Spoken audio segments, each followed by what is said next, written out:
أويلي كده من بكرة، سيب بكرة وبعده التدبيره.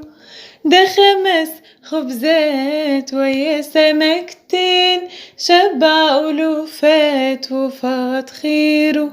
وانت مع يسوع لا عطش ولا جوع، هيسددلك الاحتياجات كلها عنك.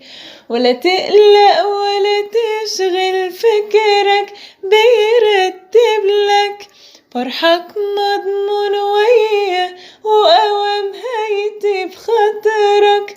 بس اللي عليك ارفعله ايديك، واقفل بابك وقت الصلاة، وافتح قلبك. ولا تقلق ولا تشغل فكرك، بيرتبلك فرحك مضمون وياه، وقوام هيتي بخاطرك. بس